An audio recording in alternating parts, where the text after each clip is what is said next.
Doctor Agarwal's கண் மருத்துவமனை இலவச கண் பரிசோதனையை வழங்குகிறது. Book appointment now. திண்டுக்கல் மாவட்டம் பாலகிருஷ்ணபுரம் எக்ஸ்போ சிட்டியில் கடையின் வாடகையை கேட்பதற்காக உரிமையாளர் வீட்டில் நாட்டு வெடி வீசப்பட்ட சம்பவத்தின் சிசிடிவி காட்சி வெளியானது. இது தொடர்பான கூடுதல் விவரங்களுடன் இணைகிறார் செய்தியாளர் பிரேம்குமார். வணக்கம் பிரேம்குமார், விவரங்கள். சுபா, திண்டுக்கல் பாலகிருஷ்ணபுரம் எக்ஸ்போ சிட்டியில் குடியிருந்து வருபவர் 63 வயதான பாண்டியராஜன். மேலும் இவருக்கு சதீஷ்குமார் என்ற மகனும் சூர்யா என்ற மகளும் உள்ளனர்.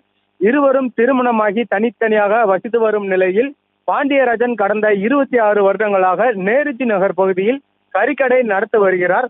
இதனிடையே உடல்நிலை மற்றும் வயது மூப்பின் காரணமாக கறிக்கடையை நடத்த முடியாத பாண்டியராஜன் தனது உறவினரான நாகபாண்டி என்பவருக்கு கடந்த 5 வருடங்களுக்கு முன்பு தன்னுடைய கடையை வாடகைக்கு கொடுத்துள்ளார். நாகபாண்டி கடைக்கு உண்டான வாடகையை உரிய முறையில் கொடுக்காமல் இழுத்தடித்து வந்துள்ளார். இதனால் 2 முறை தகராறு ஏற்பட்டு பாண்டியராஜன் நாகபாண்டி மீது காவல் நிலையத்தில் புகார் அளித்துள்ளார். இதனிடையே போலீசார் புகார் மீது நாகபாண்டி கடை வாடகை தருவதாக போலீசார் நடத்திய பேச்சுவார்த்தையில் ஒப்புக்கொண்டு சென்றுள்ளார்.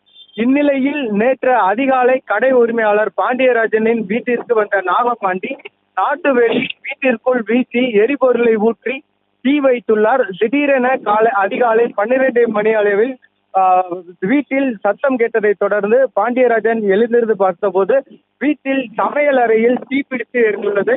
இதனையடுத்து உடனடியாக தீயணைப்புத்துறை மற்றும் போலீசாருக்கு தகவல் தெரிவிக்கப்பட்டு தீயானது அணைக்கப்பட்டது. இதனிடையே சம்பவத்தில் ஈடுபட்ட நாகபாண்டி வீட்டின் மீது வெடிபொருளை வீசி எரிபொருளை ஊற்றி தீ வைத்த சம்பவத்தில் சிசிடிவி காட்சி தற்பொழுது வெளியாகி பெரும் பரபரப்பை ஏற்படுத்தியுள்ளது. சுபா,